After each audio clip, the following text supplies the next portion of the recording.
ఈ వీడియోలో మనం ఆర్ఆర్బీ ఎన్టీపీసీ సో ఈ రోజు ఏదైతే జరిగిందో సెకండ్ షిఫ్ట్లో ఉన్న క్వశ్చన్స్ గురించి డిస్కస్ చేద్దాం. సో ఫస్ట్ క్వశ్చన్ చూద్దాం. సో యాక్చువల్గా మనం ఏదైతే ప్రీవియస్ షిఫ్ట్లో చెప్పుకున్నామో కొన్ని క్వశ్చన్స్ ఎక్స్పెక్టెడ్ క్వశ్చన్స్, సో ఆ క్వశ్చన్స్ ఆల్రెడీ షిఫ్ట్ 2లో కూడా అడగడం జరిగింది. మోస్ట్ ఆఫ్ ద క్వశ్చన్స్ అన్నీ కూడా రిపీట్ అవుతూ వస్తున్నాయి. సో అందుకని ఏవైతే ప్రీవియస్ క్వశ్చన్స్ ఆల్రెడీ ఇచ్చారో షిఫ్ట్ 1 షిఫ్ట్ 2 నిన్న ఈరోజు కూడా, సో మోస్ట్లీ అవే ఎక్కువ రిపీట్ అవుతున్నాయి. సో దానికి రిలేటెడ్ న్యూ క్వశ్చన్స్ అనేవి ఫామ్ అవుతున్నాయి. సో దీని మీద మన ప్రిపరేషన్ అనేది ఉంటే మీకు నెక్స్ట్ షిఫ్ట్లో ఈజీగా ఉంటుంది. సో ఫస్ట్ క్వశ్చన్, సో మనకి ఫస్ట్ క్వశ్చన్ వచ్చి ఇక్కడ longest tunnel in India, road tunnel. So longest road tunnel in India actually so ఏది అని క్వశ్చన్ అడిగారు. సో దానికి ఆన్సర్ వచ్చేసి మనకి Shyam Prasad Mukherjee tunnel. So Shyam Prasad Mukherjee tunnel ఏదైతే ఉందో అది longest road tunnel in India. So ఈ శ్యామ్ ప్రసాద్ ముఖర్జీ టన్నెల్ అనేది ఎక్కడ ఉంది అంటే ప్రజెంట్ మనకి జమ్మూ అండ్ కాశ్మీర్. సో మనకి జమ్మూ కాశ్మీర్లో ఉంది. సో దీనికి lower Himalayas, so lower Himalayas ఏవైతే ఉన్నాయో సో వాటి దగ్గరగా జమ్మూ కాశ్మీర్లో మనకి ఈ శ్యామ్ ప్రసాద్ ముఖర్జీ టన్నెల్ అనేది ఉంది. సో దీనికి దగ్గరగా ఉన్న నేషనల్ హైవే ఏది అంటే NH44. సో అత్యంత పొడవైన జాతీయ రహదారి longest national highway in India NH44. ఇది ఈ శ్యామ్ ప్రసాద్ ముఖర్జీ టన్నెల్కి దగ్గరగా ఉంటుంది. సో ఇది జమ్మూ కాశ్మీర్లో ఉంది. ప్రీవియస్ షిఫ్ట్లో చూసుకుంటే మనకి బనీహాల్ పాస్, పిర్ పంజల్ టన్నెల్, అదే జవహర్లాల్ నెహ్రూ టన్నెల్. సో ఇప్పుడు వచ్చేసి మనకి శ్యామ్ ప్రసాద్ ముఖర్జీ టన్నెల్. ఈ క్వశ్చన్స్ని అడగడం జరిగింది. సో నెక్స్ట్ దాంట్లో మనం ఇంకా ఏం ఎక్స్పెక్ట్ చేయొచ్చు అంటే ప్రపంచంలోనే హైయెస్ట్ హైవే టన్నెల్ లేదా హైయెస్ట్ రోడ్ టన్నెల్ ఏది. సో ఎక్కువ ఎత్తులో, ప్రపంచంలో ఎక్కువ ఎత్తులో ఉన్న, వరల్డ్లో ఉన్న హైయెస్ట్ రోడ్ టన్నెల్ వచ్చేసి మనకి Atal tunnel. So Atal tunnel ఉంది. సో ఇది ఎక్కడ ఉంది అంటే హిమాచల్ ప్రదేశ్లో ఉంది. దీని స్టేట్ వచ్చేటప్పటికి హిమాచల్ ప్రదేశ్. ఆల్టిట్యూడ్ వైజ్గా అంటే ఎత్తు పరంగా అడిగితే అటల్ టన్నెల్ అని ఆన్సర్ ఇవ్వాలి. నార్మల్గా మనకి లాంగెస్ట్ రోడ్ టన్నెల్ వచ్చేసి శ్యామ్ ప్రసాద్ ముఖర్జీ టన్నెల్. సో టన్నెల్స్కి సంబంధించి ఈ రెండు కాకుండా ఇవి ఏంటి అంటే మనకి రోడ్కి సంబంధించి, సో ట్రైన్కి సంబంధించి ఆల్రెడీ అడిగి ఉన్నారు పిర్ పంజల్ టన్నెల్. సో అట్లానే మనకి electric rail tunnel. So electric rail tunnel ఎక్కడ స్టార్ట్ అవుతుంది, ఏ స్టేట్లో స్టార్ట్ అవుతుంది అని అడిగితే Andhra Pradesh. So electric train tunnel లేదా రైల్ టన్నెల్ సో ఏ స్టేట్లో స్టార్ట్ అయ్యింది లేదా కాబోతుంది ఆంధ్రప్రదేశ్లో. సో ఇవి మీరు గుర్తుపెట్టుకోవాల్సినవి మెయిన్గా. So the next one, so next వచ్చేసి మనకి ISRO established in which year. So already మనం ప్రీవియస్ వీడియోలో చెప్పాము DRDO హెడ్ వచ్చేసి మనకి సతీష్ రెడ్డి ఇచ్చారు. సో అప్పుడే నేను ఇస్రో యొక్క మెయిన్ ఎప్పుడు ఎస్టాబ్లిష్ అయ్యిందో కూడా చెప్పాను, 1969 ఆగస్ట్ 15th. సో నిన్న ఎక్స్పెక్టెడ్ క్వశ్చన్స్లో చెప్పుకున్నాం. సో ఈరోజు షిఫ్ట్లో అడగడం జరిగింది. సో అట్లనే ఇస్రో యొక్క చైర్మన్ ఎవరు అంటే K. శివన్. సో ఈయన K. శివన్ ఇస్రో చైర్మన్గా ఇప్పుడు వ్యవహరిస్తున్నారు. అట్లనే ఇంకొక ఇంపార్టెంట్ థింగ్, ఇస్రో యొక్క హెడ్ క్వార్టర్స్ ఎక్కడ ఉంది అంటే బెంగళూరు. సో మనకి బెంగళూరులో ఇస్రో యొక్క హెడ్ క్వార్టర్స్ అనేది ఉంది. సో ఇవి మెయిన్గా ఇస్రోకి సంబంధించి ఎక్కువగా గుర్తుపెట్టుకోవాల్సిన క్వశ్చన్స్ అనమాట. So the next one, next వచ్చేసి మనకి Andaman and Nicobar highest peak. ఇది కూడా ఆల్రెడీ మళ్ళీ రిపీట్ చేశారు, ఆల్రెడీ వేరే షిఫ్ట్లో అడిగారు. Andaman and Nicobar highest peak వచ్చేసి మనకి శాడిల్ పీక్. సో శాడిల్ శిఖరం అంటాం. ఇది అండమాన్ అండ్ నికోబార్లోనే అత్యంత ఎత్తైంది. సో ఆల్రెడీ భారతదేశంలో కూడా అడిగి ఉన్నారు. ఇండియాస్ హైయెస్ట్ పీక్ వచ్చి మనకి కాంచన్జంగ్. సో ప్రపంచంలో హైయెస్ట్ పీక్ ఏది అంటే ఎవరెస్ట్. అలాగే మనకి సౌత్ ఇండియా అంటాం. సో సౌత్ ఇండియా దక్షిణ భారతదేశం మొత్తంలో సో హైయెస్ట్ పీక్ వచ్చేసి అన్నైముడి. సో అన్నైముడి అనేది అన్నైమలై హిల్స్లో ఉంది, which is located in Kerala. So కేరళలో ఉంది. ఇవి చాలా ఇంపార్టెంట్. ఇండియాకు వచ్చేటప్పటికి మనకి కాంచన్గంగా అండ్ ఎవరెస్ట్ ఏమో ప్రపంచానికి, అండ్ సౌత్ ఇండియా దక్షిణ భారతదేశానికి వచ్చేటప్పటికి అన్నైముడి. సో ఇవి ఇంకా అండమాన్ అండ్ నికోబార్ గురించి చెప్పుకోవాలంటే భారతదేశంలోనే అత్యంత క్రియాశీల అగ్నిపర్వతం activated volcano Barren. So activated volcano వచ్చేసి దాని పేరు బ్యారెన్. అది ఎక్కడ ఉంది అంటే అండమాన్ అండ్ నికోబార్లోనే. సో భారతదేశంలోనే అండ్ ప్రపంచంలో అరుదుగా ఉండే మడ్ వాల్కెనోస్ అంటాం.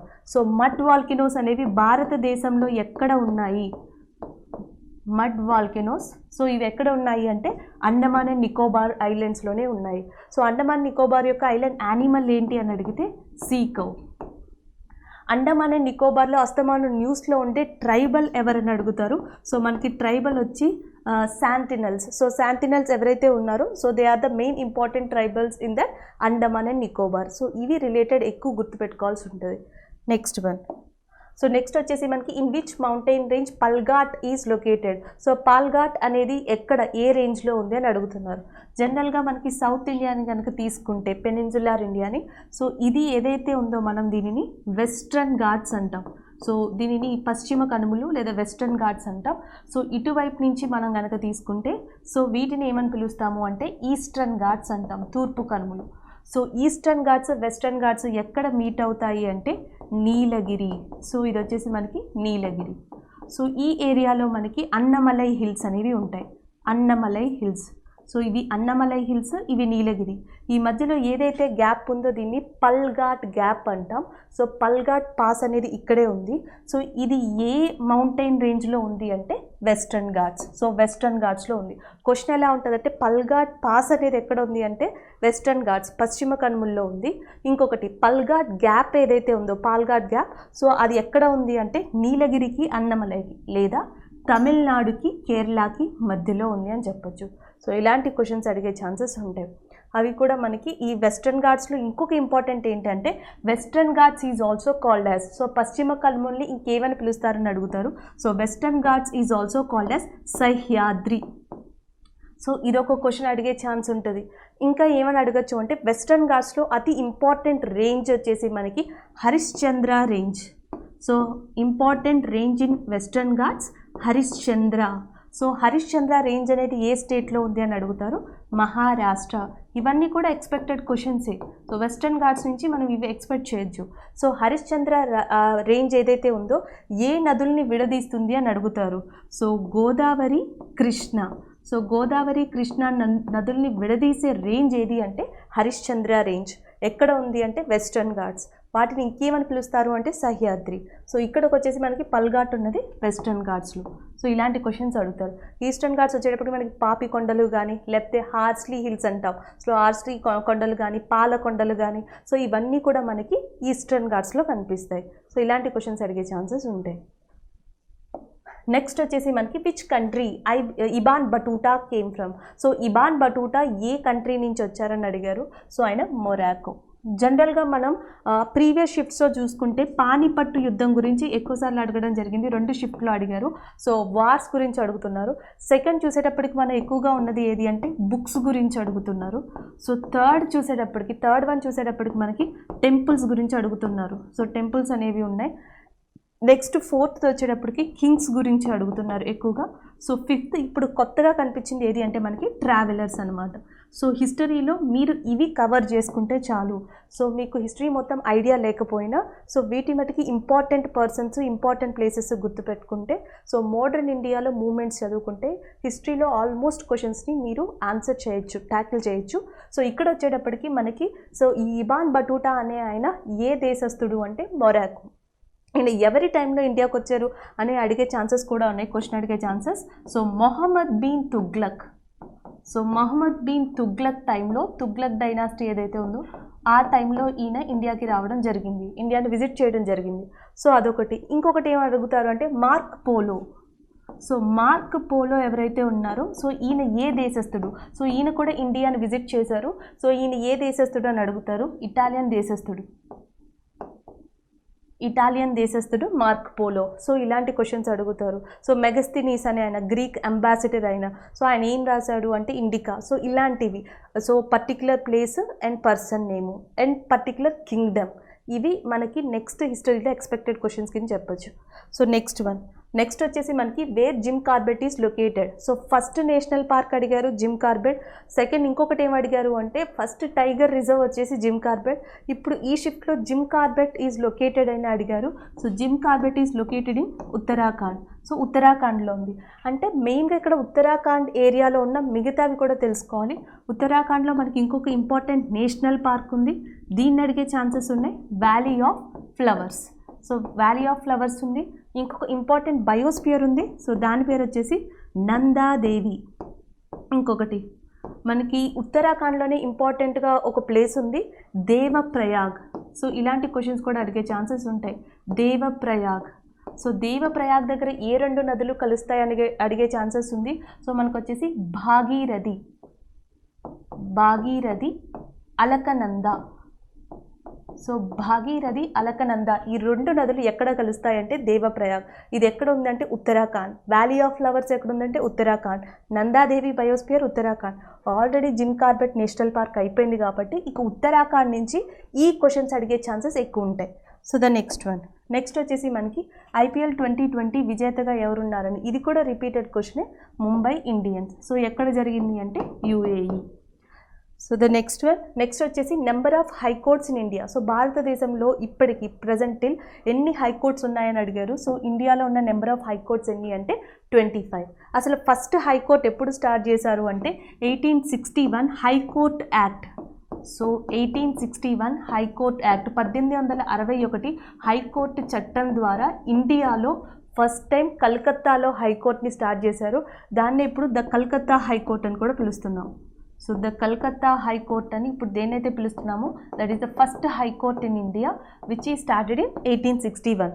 సో ఇది స్టార్ట్ చేసిన తర్వాత బొంబాయి మరియు మద్రాస్, ముంబై అండ్ మద్రాస్లో కూడా హైకోర్ట్స్ని స్టార్ట్ చేయడం జరిగింది. అంటే భారతదేశంలో బిఫోర్ ఇండిపెండెన్స్ ఆఫ్ ఇండియా, స్వతంత్రానికి ముందర మనకి ముంబైలో high court and as well as కలకత్తాలో హైకోర్ట్, మద్రాస్లో హైకోర్ట్, ఇవి మెయిన్గా చెప్పుకోవచ్చు, ఫెమిలియర్ అని చెప్పుకోవచ్చు. ఫస్ట్ హైకోర్ట్ వచ్చి మట్టికి the Calcutta high court. So the next one, beri is caused by the deficiency of which vitamin. So ఏ విటమిన్ డెఫిషియన్సీ వల్ల బెరీ వస్తుంది అని అడిగారు. Vitamin B. Actually it is a vitamin B2. So vitamin B2 వల్ల వస్తుంది. So అదే B12 చూసారనుకోండి. So B12 వల్ల ఏమొస్తుందంటే ఎనీమియా. సో ఎనీమియా అనేది రక్తహీనత అంటాం. సో రక్తహీనత విటమిన్ B12 వల్ల వస్తుంది. రే చీకటి అంటాం. సో బ్లైండ్నెస్ అంటాం కదా. సో దానికి విటమిన్ A లోపం వల్ల వస్తుంది. సో విటమిన్ C లోపం వల్ల ఏమొస్తుందంటే స్కర్వీ అనే వ్యాధి వస్తుంది. సో విటమిన్ D ఆల్రెడీ అడిగి ఉన్నారు, రికెట్స్. సో రికెట్స్ అనే వ్యాధి దేనివల్ల వస్తుందంటే విటమిన్ D లోపం వల్ల వస్తుంది. సో మనకి ఏ విటమిన్స్ అయితే ఉన్నాయో అవి విటమిన్స్ యొక్క అదర్ నేమ్స్. సో సైనాకోబాలమిన్ అని చెప్పి ఏ విటమిన్ని పిలుస్తారు. సో అట్లా వాటర్ సాల్యుబుల్ విటమిన్ ఏది, సో ఫ్యాట్ సాల్యుబుల్ విటమిన్ ఏది, విటమిన్కి రిలేటెడ్గా ఉన్న ఫ్యాట్స్ అండ్ వాటి వల్ల వచ్చే వ్యాధులు, ఈ రెండింటి నుంచి క్వశ్చన్స్ అనేవి చాలా ఇంపార్టెంట్. నెక్స్ట్ వచ్చి మనకి ఫస్ట్ ప్రెసిడెంట్ ఆఫ్ ఇండియా, భారతదేశం యొక్క తొలి రాష్ట్రపతిగా ఎవరున్నారో అని అడిగారు. సో భారతదేశం యొక్క తొలి రాష్ట్రపతి వచ్చేసి డాక్టర్ బాబు రాజేంద్ర ప్రసాద్. సో యాక్చువల్గా ఈయన మన కాన్స్టిట్యూషన్ అసెంబ్లీకి చైర్మన్గా వ్యవహరించారు. So the chairman of constitution assembly in India, so doctor Babu Rajendra Prasad. అట్లానే first president of India Babu Rajendra ప్రసాదే. ఈయన 2 సార్లు భారతదేశానికి మనకి ప్రెసిడెంట్ ఆఫ్ ఇండియాగా చేశారు. ఇది ఒకటి. ఇంకొకటి, ప్రెసిడెంట్ ఆఫ్ ఇండియా శాలరీ కూడా అడిగే ఛాన్సెస్ ఉంది. సో ప్రెసిడెంట్ ఆఫ్ ఇండియా యొక్క శాలరీ ఎంత అంటే 5 lakhs. భారతదేశపు త్రివిధ దళాధిపతి అని ఎవరిని పిలుస్తారు అంటే ప్రెసిడెంట్ ఆఫ్ ఇండియానే పిలుస్తారు. ఇంకొక క్వశ్చన్ ఏంటంటే మొట్టమొదటి రాష్ట్రపతి ఎవరు పదవిలో ఉండగా చనిపోయారు అంటే జాకీర్ హుసేన్. సో జాకీర్ హుసేన్ మొట్టమొదటి రాష్ట్రపతి, పదవిలో ఉండగానే చనిపోయిన రాష్ట్రపతి. సో ఈయన తర్వాత ఫక్రుద్దీన్ అలీ. సో వీళ్ళిద్దరూ కూడా ఆఫీస్లో అంటే పదవిలో ఉండగానే చనిపోయిన రాష్ట్రపతుల లిస్టులోకి వస్తారు. సో ఇలాంటి క్వశ్చన్స్ ప్రెసిడెంట్ రిలేటెడ్. సో ఎవరు ఎమర్జెన్సీ టైంలో ఉన్నారు, రాష్ట్రపతిగా ఉన్నారు, ఎకనామిక్ క్రైసిస్, సో ఆర్థిక సంక్షోభం వచ్చినప్పుడు ఎవరు రాష్ట్రపతిగా ఉన్నారు. సో ఇలాంటి క్వశ్చన్స్ మనకి చాలా ఇంపార్టెంట్ అనమాట. నెక్స్ట్ వచ్చేసి what is Intel i9. So ఇంటెల్లో i9 అనేది ఏం రిప్రజెంట్ చేస్తుంది అని అడిగారు. It's a processor. ఇది computer related question. And next వచ్చేసి మనకి Jataka tales related to. So Jataka tales అనేవి దేనికి సంబంధించినవి అడిగారు. సో అది బుద్ధిస్ట్కి సంబంధించింది. సో బుద్ధిజానికి సంబంధించినవి ఈ జాతకా టేల్స్. సో జనరల్గా మనకి హిస్టరీలో బుద్ధిజం, జైనిజం అనేవి కాంపిటీషన్ ఎగ్జామ్లో ఒక పార్ట్ అని చెప్పొచ్చు, ఎక్కువగా అడిగే ఛాన్సెస్ ఉంది. సో నెక్స్ట్ ఏం అడగచ్చు అంటే బుద్ధిజం బుక్స్ని ఏమని పిలుస్తారు, the books related to Buddhism. So బుద్ధిజానికి సంబంధించిన బుక్స్ని మనం త్రిపీటకాస్ అని పిలుస్తాం, త్రిపీటకాస్. సో ఇది బాగా గుర్తుపెట్టుకోవాలి. సో జైనిజానికి సంబంధించిన బుక్స్ని ఏమని పిలుస్తామంటే పూర్వాస్, అంగాస్. సో వాటిని పూర్వాస్ మరియు అంగాస్ అని చెప్పి పిలుస్తాం. సో ఫర్దర్గా మీరు ఇంకేం చూస్తారంటే వినయ పీఠిక, శుద్ధ పీఠిక, అభిధామ పీఠిక, సో ఏవైతే ఉన్నాయో సో అవి ఎవరు రాశారు, సో ఇది పర్టికులర్గా మనకు కావాలి. కానీ మెయిన్ ఇంపార్టెంట్గా ఇవి గుర్తుపెట్టుకుంటే చాలు. Next so Buddha was Born in which place, so బుద్ధుడు ఎక్కడ పుట్టారు అని అడుగుతారు, Lumbini. So Buddha had very ఏమంటారు ఫేమస్ హార్స్, ఆయనకి ఇష్టమైన ఒక హార్స్ కూడా ఉంది. సో దాని పేరేంటి, సో బుద్ధుడి యొక్క హార్స్ నేమ్ ఏంటి అని అడుగుతారు, Kanthaka. Name is Kanthaka. So ఇలాంటి క్వశ్చన్స్ అడిగే ఛాన్సెస్ ఉన్నాయి. సో బుద్ధిజానికి సంబంధించిన ప్లేసెస్ గురించి అడిగే ఛాన్సెస్ ఉన్నాయి. సో బుద్ధిజాన్ని బాగా ఫాలో అయిన వాళ్ళలో ఫేమస్ కింగ్ వచ్చేసి మనకి అశోక. సో అశోక బుద్ధిజాన్ని ఫాలో అయ్యారు. అశోక తర్వాత మనకి ఇంకొక ఫేమస్ కింగ్ ఉండే కనిష్క. చాలామంది కింగ్స్ ఇండియాలో బుద్ధిజాన్ని ఫాలో అయ్యారు, బట్ ఫెమిలియర్ బాగా పాపులర్ కింగ్స్ అంటే ఒకటి అశోక, రెండు కనిష్క అని చెప్పొచ్చు. సో ఇక్కడ కనిష్కుడు నుంచి సో కనిష్కుడి నుంచి ఎట్లాంటి క్వశ్చన్స్ అడుగుతారంటే Kanishka is also called as, so ఆయన ఇంకేమని పిలిచారు అంటే Ashoka two. So Ashoka two అని ఎవరిని పిలుస్తారంటే కనిష్కుడిని పిలుస్తారు. సో ఇలాంటి క్వశ్చన్స్ మనకి చాలా అవసరం బుద్ధిజం రిలేటెడ్. సో జైనిజానికి వచ్చేటప్పటికి so total number of tirthankaras, so tirthankaras ఎంతమంది ఉన్నారని అడుగుతారు, 24. సో ఇలాంటి క్వశ్చన్స్ అనేవి కవర్ చేయాలి ఇక్కడ. సో ద నెక్స్ట్ వచ్చేసి మనకి ASCII ఫుల్ ఫామ్ ఏంటి అని అడిగారు. సో దాని ఫుల్ ఫామ్ వచ్చి మనకి American standard code for information and interchange. So the next వచ్చి మనకి who wrote Gita Govinda. So Gita గోవిందాన్ని ఎవరు రాశారు, సో గీతా గోవిందాన్ని రాసింది ఎవరు అంటే జయదేవ. సో జయదేవ మనకి గీతా గోవిందాన్ని రాశారు. సో ఆల్రెడీ మనం డిస్కస్ చేసాం, బుక్స్ అనేవి one of the important part కింద ఉన్నాయి హిస్టరీలో. సో ఇట్లానే మనకి నాట్య శాస్త్ర అని ఉంటుంది. సో నాట్య శాస్త్రాన్ని ఎవరు రాశారు అని అడుగుతారు, సో భరత. ఇలాంటివి అడగచ్చు. లేకపోతే రఘువంశం అంటాం. సో రఘువంశాన్ని రాసింది ఎవరు అని అడిగే ఛాన్సెస్ ఉన్నాయి. సో రఘువంశాన్ని రాసింది కాళిదాసు. సో ఇట్లాంటివి. నెక్స్ట్ చరక సంహిత అంటాం. సో చరక సంహితాన్ని రాసింది ఎవరు అంటే చరకుడు. సో ఇట్లాంటివి. బుద్ధ చరిత. సో బుద్ధ చరితాన్ని రాసింది అశ్వఘోష. సో బుక్స్ అనేవి చాలా చాలా ఇంపార్టెంట్. సో ఇలాంటి క్వశ్చన్స్ అడిగే ఛాన్సెస్ ఉంది. చరక సంహిత చరక, అండ్ రఘువంశం కాళిదాసు, నాట్యశాస్త్ర భరత, బుద్ధ చరిత అశ్వఘోష. సో ఇట్లాంటి క్వశ్చన్స్ ఎక్కువగా చూసుకోవాలి. నెక్స్ట్ వచ్చేసి Tamil Nadu chief ministers. So chief ministers governors కూడా చాలా ఇంపార్టెంటే. So Palaniswami is present chief minister of Tamil Nadu. The next వచ్చేసి వరల్డ్ ఇన్నోవేషన్ ఇండెక్స్ 2020లో ఇండియా యొక్క ర్యాంక్ ఎంత. సో ఇండియా యొక్క ర్యాంక్ ఎంత అంటే 48. సో ప్రీవియస్ షిఫ్ట్లోనేమో మనకి HDI human development index rank సంబంధించి అడిగారు. సో ఈ షిఫ్ట్కి వచ్చేటప్పటికి మనకి ఇన్నోవేషన్ ఇండెక్స్ ర్యాంక్ అడిగారు. సో ర్యాంక్ వచ్చేసి మనకి 48. సో టాప్ ప్లేస్లో ఏది ఉందంటే స్విట్జర్లాండ్. సో స్విట్జర్లాండ్ మనకి టాప్ ప్లేస్లో ఉంది.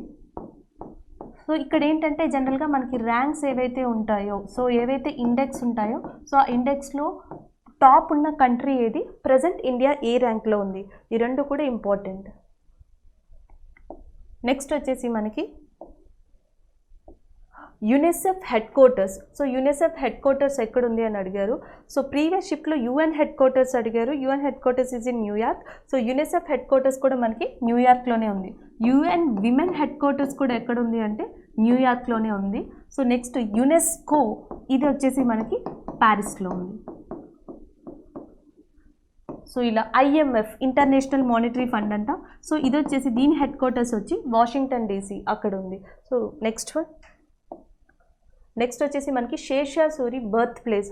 సో శేషాసూరి అనే ఆయన సుడ్ డైనాసిటీని స్థాపించిన ఆయన. So with the capital of Sasaram, ఆయన క్యాపిటల్ కూడా ససారమే. సో ఆయన జన్మించింది, ఆయన బర్త్ ప్లేస్ వచ్చి Sasaram which is located in Bihar. So బీహార్లో శేషాసూరి యొక్క ఒరిజినల్ నేమ్ వచ్చేసి మనకి ఫరీద్ ఖాన్. సో ఆయన యొక్క ఒరిజినల్ నేమ్ వచ్చి ఫరీద్ ఖాన్. నెక్స్ట్ శేషాసూరి ఎవరితో, ఏ మొఘల్ కింగ్తో యుద్ధం చేశాడు అంటే హుమాయూన్. సో హుమాయూన్తో 3 times వార్ అనేది జరిగింది శేషాసూర్కి హుమాయూన్కి మధ్యలో. అంటే మనకి అన్ని షిఫ్ట్స్ క్వశ్చన్స్ చూసుకుంటే డైరెక్ట్గా మొఘల్స్ గురించి అడుగుతున్నారు లేదా మొఘల్స్ రిలేటెడ్. సో ఎవరైతే ఉన్నారో వాళ్ళ గురించి క్వశ్చన్స్ అడగడం జరుగుతుంది. సో ద నెక్స్ట్ వచ్చేసి మనకి Tipu Sultan mosque. So Tipu Sultan mosque అనేది ఎక్కడ ఉంది అని చెప్పి అడిగారు. సో అది it is located in Calcutta. So కలకత్తాలో ఉన్న మాస్క్కి ఆ famous king of Mysore Tipu Sultan యొక్క నేమ్ ఇచ్చారు. సో అది కలకత్తాలో ఉంది ఆ మసీదు. టిప్పు సుల్తాన్ యొక్క సమాధి ఎక్కడ ఉంది అంటే మనకి కర్ణాటక స్టేట్లో ఉంది. కానీ ఆయనకు సంబంధించి ఆయన పేరు మీద ఉన్న మసీదు మాత్రం ఎక్కడ ఉంది అంటే కలకత్తా ఏరియాలో ఉంది. సో టిప్పు సుల్తాన్ యొక్క తండ్రి పేరు ఏంటి అంటే Hyder Ali is a king of which kingdom అంటే మైసూర్. సో మైసూర్ కింగ్డమ్కి మనకి ఎవరు కింగ్ అంటే Hyder Ali. So father of Tipu Sultan. So వీళ్ళు ఏ యుద్ధాలు చేశారు అంటే Anglo Mysore wars. So Anglo Mysore యుద్ధాలని చేశారు. సో ఎన్ని టోటల్గా ఆంగ్లో మైసూర్ వార్స్ ఉన్నాయంటే 4. ఇంకొకటి శ్రీరంగపట్టణం ఏదైతే ఒప్పందం ఉందో శ్రీరంగపట్టణం ట్రీటీ. సో దీనికి ఈ ట్రీటీ ఎవరెవరికి మధ్య జరిగింది అంటే టిప్పు సుల్తాన్కి మరియు బ్రిటిషర్స్కి మధ్యలో జరిగింది.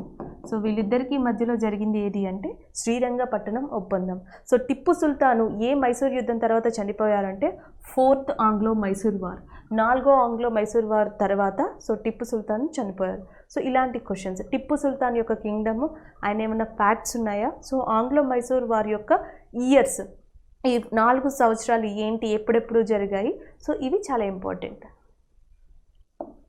నెక్స్ట్ వచ్చి మనకి Humayun Nama was written by. So Humayun నామాని రాసింది ఎవరు అని అడిగారు. సో హుమయూన్ నామాని రాసింది ఎవరు అంటే గుల్బదాన్ బేగం. జనరల్గా మనకి ఫస్ట్ మొఘల్స్ డైనాసిటీని సెలెక్టివ్గా చేసుకుంటే అన్ని షిఫ్టుల్లో ఫస్ట్ మొఘల్ డైనాసిటీకి సంబంధించి వార్స్ అడిగారు. సో నెక్స్ట్ వచ్చేసి మనకి ఆ మొఘల్ డైనాసిటీ యొక్క రిలేషన్స్, కింగ్స్ గురించి అడిగారు. బాబర్ ఫాదర్ ఎవరు, ఇలాంటి క్వశ్చన్స్ అడిగారు. థర్డ్ వచ్చేటప్పటికి వీళ్ళకి సంబంధించిన బుక్స్ అడుగుతున్నారు. సో బుక్స్లో మనకి ఈరోజు వచ్చిన క్వశ్చన్ హుమయూన్ నామా. సో అట్లానే మనకి బాబర్ నామా అని ఉంటుంది, తుజ్కి ఈ బాబరీ. సో తుజ్కి ఈ బాబరీని రాసింది ఎవరు అంటే బాబరే. ఇది ఆటోబయోగ్రఫీ. ఏ లాంగ్వేజ్లో ఉంటుంది అంటే టర్కిష్ లాంగ్వేజ్లో. సో దీన్ని రాసింది కూడా బాబరే, ఆటోబయోగ్రఫీ. తర్వాత బాబర్ నామా తుజ్కి ఈ బాబరీని బాబర్ నామాగా పర్షియన్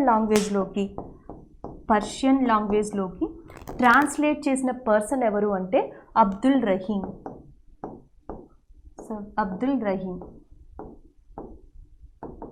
నెక్స్ట్ ఇంకా ఎలాంటి క్వశ్చన్స్ అడగచ్చు అంటే మనకి ఐనీ ఈ అక్బరీ అనేది ఎవరు రాశారు అని అడుగుతారు. సో ఐనీ ఈ అక్బరీ అనేది మనకి అబుల్ ఫజల్ రాసి ఉన్నారు. సో అక్బర్ గురించి కానీ షాజహాన్ నామా, జహంగీర్ నామా, సో ఇట్లాంటివన్నీ కూడా మనకి మొఘల్స్కి సంబంధించిన వాళ్ళ ఆటోబయోగ్రఫీస్ కావచ్చు, సో ఎవరైనా రాసిన బుక్స్ అయినా కావచ్చు.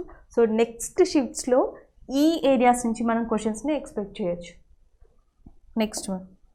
నెక్స్ట్ వచ్చేసి మనకి which country is not a SAARC member. So SAARC member కానిది ఏది? So south Asian association for regional corporation. So south Asian countries ఏవైతే ఉన్నాయో అవన్నీ కూడా ఒక గ్రూప్గా, ఒక సమిట్గా ఏర్పడి ఎకనామికల్గా, పొలిటికల్గా ఒకదానికొకటి హెల్ప్ చేయడం కోసం ఈ సార్క్ అనే దాన్ని స్థాపించాయి. ఈ సార్క్లో టోటల్గా ఎన్ని మెంబర్స్ ఉన్నారు అంటే 8 మెంబర్స్ ఉన్నారు. సో ఈ 8 కూడా ఎవరు అంటే ఫస్ట్ మనం పాకిస్తాన్, సో నెక్స్ట్ వచ్చేసి మనకి ఆఫ్ఘనిస్తాన్, నెక్స్ట్ వచ్చేసి మనకి ఇండియా, నెక్స్ట్ వచ్చేసి మనకి నేపాల్, నెక్స్ట్ వచ్చి భూటాన్, నెక్స్ట్ వచ్చి బంగ్లాదేశ్, నెక్స్ట్ వచ్చి శ్రీలంక, నెక్స్ట్ వచ్చి మాల్దీవ్స్. సో యాక్చువల్గా ఇది నేను ఎలా ఎందుకు రాశానంటే ఇండియా మ్యాప్, మన ఇండియా మ్యాప్ ప్రకారం చూసుకుంటే ఇండియాని ఇట్లా చూసుకుంటే ఇటు నేపాల్, భూటాన్, బంగ్లాదేశ్ ఉంటాయి. సో కింద వచ్చేటప్పటికి మనకి శ్రీలంక, మాల్దీవ్స్ ఉంటాయి. ఇటువైపు వచ్చేటప్పటికి పాకిస్తాన్, ఆఫ్ఘనిస్తాన్ ఉంటాయి. టోటల్గా మనకి ఎన్ని కంట్రీస్ అంటే 8 కంట్రీస్ సార్క్ మెంబర్స్గా ఉన్నాయి. ఏ కంట్రీ లేదు అంటే మయన్మార్. సో మయన్మార్ అనేది లేదు. సో జనరల్గా సార్క్ ఎప్పుడు ఎస్టాబ్లిష్ చేశారు అంటే 1985లో ఎస్టాబ్లిష్ చేశారు. ఇది main important. So next 19th SAARC summit ఏదైతే ఉందో, సో 19th సార్క్ సమిట్ అనేది పాకిస్తాన్లోని ఇస్లామాబాద్ ఏరియాలో జరగాల్సి ఉంది 2016లో. కానీ అప్పట్లో జమ్మూ కాశ్మీర్ అటాక్ ఏదైతే ఉందో, సో జమ్మూ కాశ్మీర్ అటాక్కి నిరసనగా సార్క్ సమావేశాన్ని అన్నీ కలిసి ఎప్పుడు బాయ్కాట్ చేశాయి అంటే 19th సార్క్ సమిట్ ఇన్ 2016లో బాయ్కాట్ చేయడం జరిగింది. సో ఇవి సార్క్కి సంబంధించి మెయిన్ ఇన్ఫర్మేషన్. నెక్స్ట్ వచ్చేటప్పటికి సిడిఎస్సిఓ హెడ్ క్వార్టర్స్ ఎక్కడ ఉంది? ఇది సెంట్రల్ డ్రగ్ కంట్రోల్ ఏదైతే ఉందో, సో సెంట్రల్ డ్రగ్ కంట్రోల్ ఆర్గనైజేషన్కి సంబంధించి దీని హెడ్ క్వార్టర్స్ వచ్చి మనకి ఢిల్లీలో ఉంది. నెక్స్ట్ వచ్చేసి మనకి ఫాదర్ ఆఫ్ ఇండియన్ కాన్స్టిట్యూషన్, భారతదేశపు రాజ్యాంగ పితామహుడిగా ఎవరిని పిలుస్తారు అంటే డాక్టర్ బిఆర్ అంబేద్కర్. సో ఇది కూడా గుర్తుపెట్టుకోవాలి. So soul of the constitution అని ఏ ఆర్టికల్ని డాక్టర్ బిఆర్ అంబేద్కర్ చెప్పారని కూడా అడుగుతారు. ఆర్టికల్ 32. సో ఆర్టికల్ 32 రాజ్యాంగానికి ఆత్మ వంటిది, సోల్ ఆఫ్ ద కాన్స్టిట్యూషన్ అని చెప్పింది ఎవరు అంటే డాక్టర్ బిఆర్ అంబేద్కర్. సో ఇవి ఎక్కువగా అంబేద్కర్కి సంబంధించి గుర్తుపెట్టుకోవాల్సినవి. కాన్స్టిట్యూషనల్ డే ఎప్పుడు అంటే ఆల్రెడీ అడిగి ఉన్నారు, November 26. Next one, largest uranium reserves in India. So భారతదేశంలో అత్యధికంగా యురేనియం నిల్వలు ఏ రాష్ట్రంలో ఉన్నాయంటే ఆంధ్రప్రదేశ్. అది ప్రపంచంలో లార్జెస్ట్ యురేనియం ఎక్కడ ఉంది అంటే కజకిస్తాన్. సో కజకిస్తాన్లో మనకి ఎక్కువగా లార్జెస్ట్ యురేనియం నిల్వలు ఉన్నాయి. ఇండియాకి వచ్చేటప్పటికి Andhra Pradesh. So the next one, next వచ్చేసి lemon pH value. This is also repeated question, మళ్ళీ రిపీట్ అయింది. సో లెమన్ pH వాల్యూ వచ్చేసి 2.5. సో ఆల్రెడీ నేను చెప్పాను urine pH value, human urine pH value వచ్చి 6, హ్యూమన్ బ్లడ్ pH వాల్యూ వచ్చేసి 7.35. అలాగే మనం యాసిడ్ రైన్ అంటాం. సో యాసిడ్ రైన్ 2 to 6 మధ్యలో ఉంటుంది. సో 2.1, 2.2 ఇట్లా స్టార్ట్ అయ్యి 6 మధ్యలో మనకి యాసిడ్ రైన్, ఆమ్ల వర్షం అంటాం.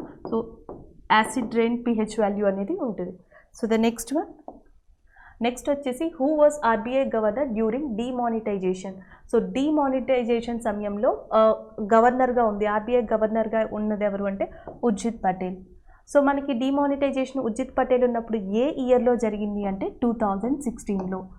అసలు భారతదేశంలో ఎన్నిసార్లు ఇండిపెండెన్స్ వచ్చిన తర్వాత డిమానిటైజేషన్ జరిగింది అంటే 2 times. సో నార్మల్గా అయితే బిఫోర్ ఇండిపెండెన్స్తో కలుపుకొని ఎన్ని టైమ్స్ అంటే 3 times. సో ఫస్ట్ డిమానిటైజేషన్ ఎప్పుడు జరిగింది అంటే 1946లో జరిగింది డిమానిటైజేషన్. అప్పుడు 10,000 ఏదైతే నోట్ ఉందో 10,000 నోట్ని 1000 నోట్ని ఈ రెండింటిని రద్దు చేశారు 1946లో. తిరిగి 1954లో ఏం చేశారంటే ఈ 10,000 నోట్ని 1000 నోట్ని అండ్ 5,000 నోట్ని ఈ మూడింటిని కూడా తిరిగి మళ్ళీ ప్రవేశపెట్టారు 1954లో. మళ్ళీ 1978 మొరార్జీ దేశాయ్. సో మొరార్జీ దేశాయ్ టైంలో మళ్ళీ తిరిగి ఏం చేశారు అంటే ఈ 10K 1K 5K ఏవైతే ఉన్నాయో మనకి 10,000 note 1,000 note and as well 5,000 వీటి మూడింటిని కూడా మొరార్జీ దేశాయ్ గవర్నమెంట్ ఏం చేసింది అంటే 1978లో డిమానిటైజేషన్ చేసింది, బ్యాన్ చేసింది. సో ద నెక్స్ట్ వన్ 2016లో మనకి 500 రూపీస్ నోట్ని 1000 రూపీస్ నోట్ని మళ్ళీ డిమానిటైజేషన్ జరిగింది. అంటే మనకి ఇండిపెండెన్స్ వచ్చిన తర్వాత ఒకటి మొరార్జీ దేశాయ్ టైంలో జరిగింది డిమానిటైజేషన్, ఇంకొకటి నరేంద్ర మోడీ సార్ టైంలో మనకి డిమానిటైజేషన్ అనేది జరిగింది. సో ఇది డిమానిటైజేషన్కి సంబంధించిన main information. Next, what is Python? జనరల్గా మనం C++ ఎట్లా మాట్లాడతామో basically it is a computer language. So ఇది యాక్చువల్గా పైథాన్ అనేది మనకి కంప్యూటర్ బేసిక్ లాంగ్వేజ్ అనమాట. So it's not a processor, it's a language, కంప్యూటర్కి సంబంధించిన language. So it's a Python. Next one, next వచ్చేసి what is the GST full form? It is also repeated question. So GST full form వచ్చేసి మనకి goods and services tax. So next వచ్చి మనకి in which year Gandhi was leader of INC? So Gandhi INCకి లీడర్గా ఎప్పుడు ఉన్నారని అడిగారు. సో అది వచ్చేసి మనకి 1924. సో 1924లో so Gandhi was leader of INC. ఈ రోజు జరిగిన 2 షిఫ్ట్స్లో గాంధీ గురించి అడిగారు. ఒకటి గాంధీ బర్త్ ప్లేస్ అడిగారు, పోర్బందర్. ఇంకొకటి వచ్చేసి మనకి గాంధీ INC లీడర్గా ఎప్పుడు ఉన్నారు అంటే 1924. ఇంకేం ఎక్స్పెక్ట్ చేయొచ్చు అంటే గాంధీ ఏ రౌండ్ టేబుల్ కాన్ఫరెన్స్కి వెళ్ళారు అని అడిగితే second round table conference. So 2వ రౌండ్ టేబుల్ కాన్ఫరెన్స్కి అటెండ్ అయ్యారు గాంధీ. ఇంకా క్విట్ ఇండియా ఉద్యమం 1942లో జరిగింది. సో గాంధీ ఎన్సైక్లోపీడియా ఆ ప్రాజెక్ట్ ఎక్కడ చేయబోతున్నారు? కలకత్తాలో. సో గాంధీకి సంబంధించిన కాయిన్ని ఏ కంట్రీ రిలీజ్ చేయబోతుంది? UK. సో ఇలాంటివి గుర్తుపెట్టుకోండి. Next one, China capital. So China capital వచ్చి బీజింగ్. నెక్స్ట్ వచ్చేసి first national bank of India. మొట్టమొదటి స్వదేశీ బ్యాంక్ ఏది అంటే పంజాబ్ నేషనల్ బ్యాంక్. సో దీనిని మనం 1895లో ఎస్టాబ్లిష్ చేశారు. సో పంజాబ్ నేషనల్ బ్యాంక్ని 1895లో ఎస్టాబ్లిష్ చేశారు లాహోర్ ఏరియాలో. ఇప్పుడు ప్రజెంట్ అది పాకిస్తాన్లో ఉంది. సో ఇక్కడ ఆన్సర్ వచ్చేసి మనకి Punjab National Bank. So first account holder ఎవరంటే ఈ పంజాబ్ నేషనల్ బ్యాంక్కి ఫస్ట్ అకౌంట్ హోల్డర్ వచ్చేసి మనకి Lala Lajpat Rai. Next one, who is a present education minister, HRD minister ఇప్పుడు ప్రజెంట్ ఎవరు ఉన్నారు అంటే మనకి సో రమేష్ పోఖ్రియాల్ నిశాంక్. సో రమేష్ పోఖ్రియాల్ నిశాంక్ ఇప్పుడు ప్రస్తుతం విద్యాశాఖ మంత్రిగా ఉన్నారు. So the next one, next వచ్చేసి who is a chairman of constitution assembly. So first president of India Babu Rajendra ప్రసాదే. So 2 సార్లు మనకి ప్రెసిడెంట్ ఆఫ్ ఇండియాగా ఉన్నారు. సో కాన్స్టిట్యూషనల్ అసెంబ్లీ ఏదైతే ఉందో దానికి చైర్మన్గా ఉన్నది కూడా ఎవరు అంటే Babu Rajendra Prasad. So the next one, next వచ్చేసి which is the Indian agriculture research institute located, where it is located. So Indian agriculture research ఏదైతే ఉందో సో ఎక్కడ లొకేట్ అయ్యి ఉంది అని అడిగారు. Indian council of agriculture research institute. So ఇది ఎక్కడ ఉంది అంటే New Delhi. Indian council of agriculture research institute. So ఇది న్యూఢిల్లీలో ఉంది. నెక్స్ట్ వన్, నెక్స్ట్ వచ్చేసి క్రిప్స్ మిషన్ ఎప్పుడు ఇండియాలోకి ఎంటర్ అయింది అని అడిగారు. British government sent Cripps mission in which year in India 1942లో. So during the second world war, రెండో ప్రపంచ యుద్ధం ఏదైతే ఉందో ఆ రెండో ప్రపంచ యుద్ధానికి బ్రిటిష్కి సాయం కోసం సో ఇండియన్స్ని ప్రిపేర్ చేసేలాగా సో ఆ ఒప్పందాన్ని మాట్లాడడానికి 1942లో క్రిప్స్ మిషన్ అనేది ఇండియాకి పంపించబడింది. సో క్రిప్స్ మిషన్కి హెడ్గా ఉన్నది ఎవరు అంటే క్రిప్స్, స్టాఫోర్డ్ క్రిప్స్. ఈయన హెడ్గా ఉన్నారు ఈ మిషన్కి. సో 1942లో ఇది ఇండియాలోకి వచ్చింది. సో ఇది గుర్తుపెట్టుకోండి. నేను ఆల్రెడీ చెప్పాను నిన్న 1885 నుంచి 1947 మధ్యలో ఏవైతే ఈవెంట్స్ ఉన్నాయో మోడర్న్ ఇండియా ఈవెంట్స్, డైరెక్ట్గా ఆ చారిత్రక ఈవెంట్ ఏదైతే ఉందో ఆ ఈవెంట్ పేరు అడుగుతారు.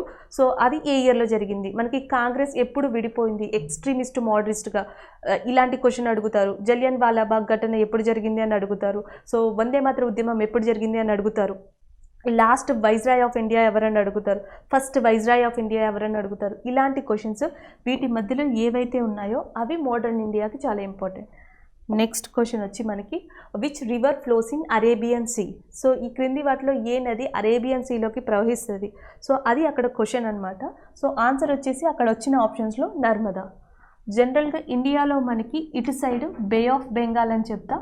సో ఇటు సైడ్ వచ్చేసి మనకి అరేబియన్ సీ అని చెప్తాం. సో ఏ రివర్స్ అయితే మనకి అరేబియన్ సీలోకి వెళ్తాయో సో అవి west flowing rivers in India అవుతాయి. సో పడమటి వైపు వెళ్ళేవి. సో ఏవైతే రివర్స్ బే ఆఫ్ బెంగాల్ బంగాళాఖాతంలోకి వెళ్తాయో అవి ఈస్ట్ ఫ్లోయింగ్ రివర్స్ అవుతాయి. జనరల్గా మనకి నర్మదా కానీ తప్తి కానీ ఏవైతే ఉన్నాయో ఈ 2 నదులు కూడా మనకి ఎక్కడికి వెళ్తాయంటే వెస్ట్ ఫ్లోయింగ్ రివర్సే. సో కర్ణాటకలో మనకి గంగవల్లి అనే రివర్ ఉంది. సో గంగవల్లి అనే రివర్ కూడా దేంట్లోకి వెళ్తుంది అంటే మనకి వెస్ట్ ఫ్లోయింగ్ రివరే. సో అది అరేబియన్ సీలోకి వెళ్తుంది. అలాగే మనకి గుజరాత్లో సబర్మతి రివర్ ఉంది. సో సబర్మతి రివర్ అనేది కూడా ఎటు వెళ్తుంది అంటే వెస్ట్ ఫ్లోయింగ్ రివరే. రివర్స్లో 3 టైప్స్ అడుగుతారండి. ఒకటి లాంగెస్ట్, లార్జెస్ట్ ఇలాంటి క్వశ్చన్స్ అడుగుతారు. సెకండ్ వచ్చేసి రివరు సిటీ నేము అడుగుతారు. సో థర్డ్ వచ్చి వెస్ట్ ఫ్లోయింగా ఈస్ట్ ఫ్లోయింగా ఇలాంటి క్వశ్చన్స్ అడుగుతారు. సో ఈస్ట్ ఫ్లోయింగ్ వచ్చేటప్పటికి మెయిన్గా ఈ ఏరియాలో మనకి గోదావరి, కృష్ణ, కావేరి ఇలాంటివి మనకి చాలా చాలా important. Mahanadi. So Mahanadi refers to ఏ స్టేట్గా గుర్తుపెట్టుకోవాలి. మెయిన్ మహానది అంటే గుర్తుకు రావాల్సింది ఒడిస్సా. గోదావరి అంటే గుర్తుకు రావాల్సింది మీరు ఏటీఎం అని గుర్తుపెట్టుకోవచ్చు. ఆంధ్రప్రదేశ్, తెలంగాణ, మహారాష్ట్ర ఈ స్టేట్స్ గుర్తుకు రావాలి. So next Krishna Andhra Pradesh. So Kaveri అనగానే మనకి 3 స్టేట్స్ గుర్తుకు రావాలి. అవి వచ్చేసి మనకి కర్ణాటక, కేరళ, తమిళనాడు. సో ఇవి చాలా ఇంపార్టెంట్. నెక్స్ట్ వన్, నెక్స్ట్ వచ్చేసి మనకి అడాప్ట్ సీఈఓగా ఎవరు ఉన్నారు అంటే శాంతాను నారాయణ్. ఇప్పుడు ప్రజెంట్ అడాప్ట్కి సీఈఓగా శాంతాను నారాయణ్ ఉన్నారు. సో ప్రీవియస్ షిఫ్ట్లో నోకియా సీఈఓ అడిగారు, ఇప్పుడు అడాప్ట్ సీఈఓ అని అడిగారు. సో ఏవైతే ప్రముఖ కంపెనీలు ఉన్నాయో ఎంఎన్సీ కంపెనీస్, అమెజాన్ కావచ్చు, మైక్రోసాఫ్ట్ కావచ్చు, సో ఇలాంటి కంపెనీస్, గూగుల్ కానీ, సో వాటి సీఈఓస్ ఎవరైతే ఉన్నారో ఒక టాప్ 1 to 8 సో వీటి యొక్క సీఈఓస్ని గుర్తుపెట్టుకోవడం, రివైజ్ చేయడం అనేది ఈ ఎగ్జామ్కి చాలా ఇంపార్టెంట్. నెక్స్ట్ వచ్చేసి మనకి brand ambassador of Nokia. Present recently ఇప్పుడు మనకి brand ambassador of Nokia in India. So ఇండియాలో బ్రాండ్ అంబాసిడర్గా ఎవరిని నియమించారు అంటే Alia Bhatt. Next one, cabinet mission came to which year అంటే బ్రిటిష్ గవర్నమెంట్ నుంచి కంప్లీట్ అధికారాలని భారతీయులకు ఇవ్వడానికి, అంటే British government want to shift their powers from British to India. So ఇండియాకి ఇండిపెండెన్స్ ఇవ్వడం కోసం ఆ ప్రపోజల్ ఏదైతే ఉంటుందో, సో లీడర్స్తో మాట్లాడడం కోసం బ్రిటిష్ నుంచి వచ్చిన కమిషన్ ఏది అంటే cabinet commission. So cabinet machine అనేది ఎప్పుడు వచ్చింది అంటే 1946లో ఇండియాలోకి వచ్చింది. సో ఇది నెక్స్ట్ వన్. నెక్స్ట్ వచ్చేసి మనకి Kaveri. So Kaveri river flows in which sea. Already ఇందాకే చెప్పాను, మహానది కానీ, గోదావరి కానీ, కృష్ణ, కావేరి ఇవన్నీ కూడా దేంట్లోకి వెళ్తాయంటే బే ఆఫ్ బెంగాల్. సో జనరల్గా కావేరీ రివర్ ఏదైతే ఉందో అది కర్ణాటకలో ఆరిజినేట్ అయిన తర్వాత so it is also enters in to Kerala. So Kerala తర్వాత తమిళనాడు తర్వాత బే ఆఫ్ బెంగాల్. సో కావేరికి సంబంధించిన ఇంపార్టెంట్ జలపాతం ఏదైతే ఉందో సో దాని పేరు వచ్చేసి శివసముద్రం జలపాతం అనేది కర్ణాటకలో ఉంది. సో ఇది ఏ రివర్ వల్ల వచ్చింది అంటే కావేరీ రివర్. సో ఇవి కావేరీని మనకి తమిళనాడులో ఏమని పిలుస్తారు అంటే కళ్యాణి ఆర్ కొలరున్. కళ్యాణి లేదా కొలరున్ అని చెప్పి కావేరీ రివర్ని ఎక్కడ పిలుస్తారు అంటే తమిళనాడులో పిలుస్తారు. సో ఇది కావేరీ రివర్కి సంబంధించిన ఇన్ఫర్మేషన్.